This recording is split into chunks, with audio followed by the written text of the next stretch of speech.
السلام عليكم، ازيكم؟ عاملين ايه؟ حلقه جديده من قناه كريزي مامي. النهارده بقى اخر خميس في الاجازه بتاعت نص السنه، فقلت برضه ننزل بقى كده نغير جو شويه وتوديهم عند ماما. مش هروح في حته يعني، نوديهم عند ماما. الجو برد جدا طبعا، مش مشجع الواحد على انه يروح في حته. فهننزل كده نروح عند ماما ونشوف بقى ايه يومنا هيمشي ازاي بعد كده، وايه اللي هيحصل فيه الله اعلم. يلا بينا كده، تعالوا معايا نروح. هنا بقى كنت وصلت عند ماما، بصور لكم من البلكونه. بصوا شغالين برضو في موضوع المترو ازاي. كنا اتغدينا، كانت عامله بقى رز وبسله وباميه ولحمه، والحمد لله اتغدينا. وبقى دلوقتي كنت بحلي، هو كان فيه تورته فكنت باكل تورته بالفراوله. وبعد كده هقوم بقى انزل انا وماما هنروح نشتري حاجات مع بعض. فقلت اصور لكم كده الشارع تتفرجوا معايا عليه. ما بينزلش، وكاني بقى كاننا بنتفسح مع بعض يعني. بس يا جماعة الأسعار بقت رهيبة. الحمد لله يا رب، ربنا يعيننا. ده كده، ده ايه ده؟ الشارع ده برضو ده شارع فاطمة رشدي في الهرم، انا بحبه قوي. بصوا انا بصور لكم كده اجزاء منه حلوة قوي، وتحسوا كده انه حيوي، في كل حاجة، في كل الخدمات المتاحة جنبك. فحلو قوي شارع فاطمة رشدي ده، بحبه جدا.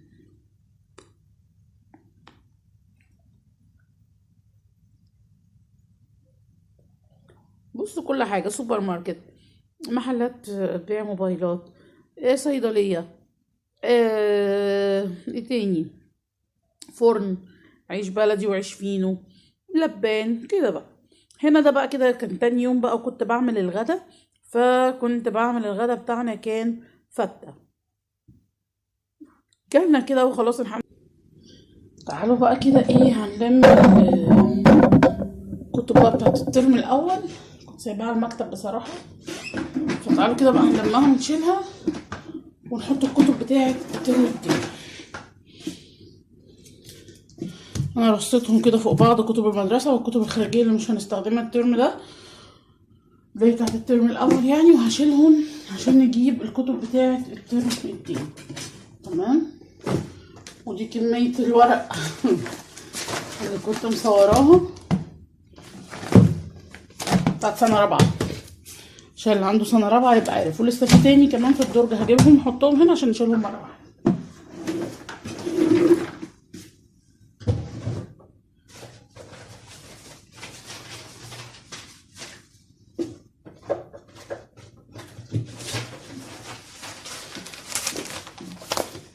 بصوا كمان قد ايه، بصوا كتب ترم، او قصدي ملازم ومراجعات وحاجات كده الترم اول قد ايه.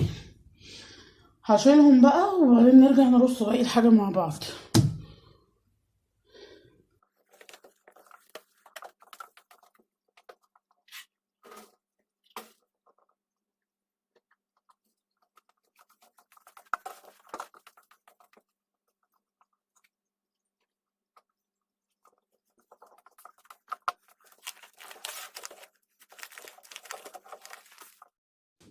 خلاص بقى كده ايه، كنت خلاص شلت الكتب. ودي بقى الكشاكيل، طالبين طبعا كشاكيل جديدة للترم التاني.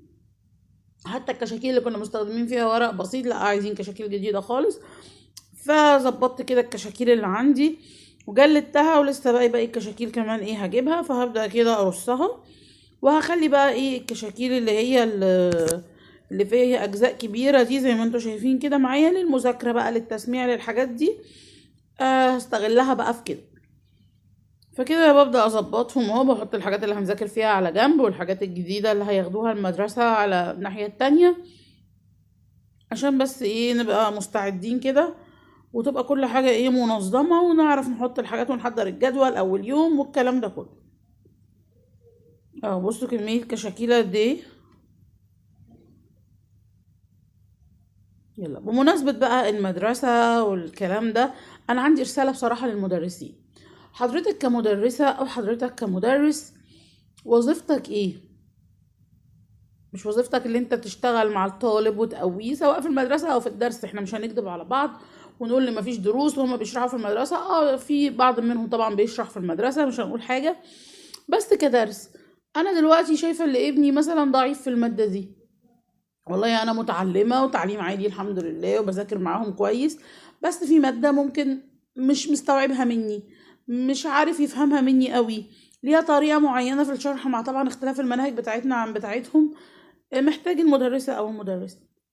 طيب تمام، لما اجي او انا او غيري، لان الموقف ده حصل معايا ومع غيري، اجي لحضرتك واقول لك معلش انا ابني محتاج درس في المادة دي، فتقولي لا اصل هو مش كويس فيها فانا مش هقدر اديله درس.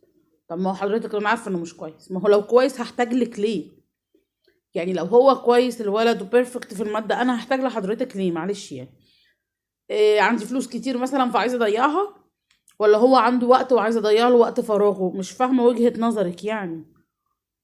واحد محتاج درس معنى كده اللي هو عايز يتقوى في المادة، دي شغلة حضرتك، مش شغلة حضرتك تقولي لا اصل هو مش كويس في المادة فانا مش هديله درس. يا سلام والله.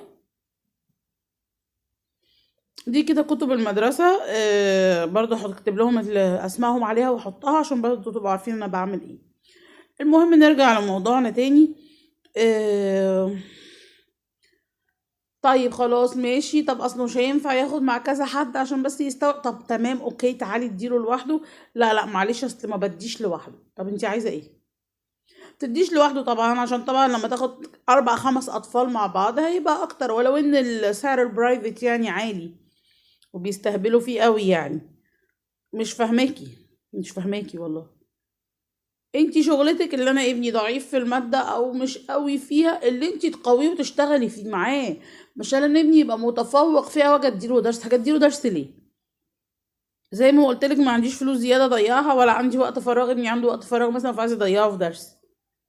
والله حقيقي محتاجة حد يفهمني وجهة نظر المدرسين دي، يعني مش فاهمة. طبعا في ناس كويسة وبتيجي وبتدي وتمام وكل حاجة، بس انا بتكلم على النظرية السائدة في المدارس دلوقتي.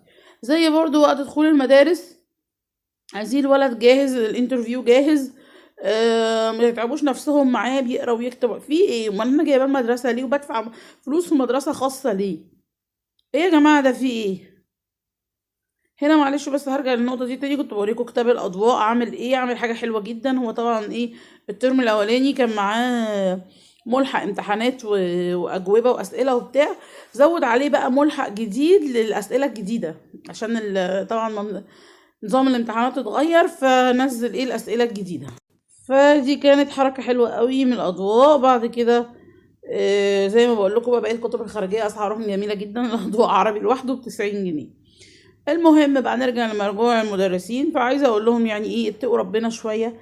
انا ابني لو محتاج المفروض دي شغلتك، مش عايزه الولد جاهز ومتفوق في الماده. طب انت هتديله ايه؟ معلش هتديله ايه لما هو الولد جاهز يعني؟ بصراحة حاجات غريبة جدا بتحصل في التعليم وحاجة بقت تقرف يعني. انا هنا بوريكم الكتب بتاعة الانجليش كمان، كريزي انجليش دي حلوة قوي. بناخد كورس مع ميس سمر اونلاين، حلوة قوي وبتنفع من 4 سنين لغاية 20 سنة. الكتب جميلة جدا، وهي كمان مش شاطرة قوي، انا بشكرها على فكرة من خلال الفيديو. رصيت الكتب على المكتب وخلاص وخلصت. وده كده كان فيديو النهاردة، يا رب يكون عجبكم. لو عجبكم ما تنسوش بقى لايك وشير وسبسكرايب للقناة، ولايك كبيرة للفيديو لو عجبكم، وكمان تفعلوا زر الجرس عشان يوصلكوا اي جديد انا بقدمه. وربنا مع ولادنا ويكون ترم سعيد عليهم يا رب، وينجحوا ويفرحونا بشهاداتهم باستثناء مساوئ التعليم والمدرسين، الا ان برضو في قلة من المدرسين لسه عندهم ضمير. يلا سلام عليكم.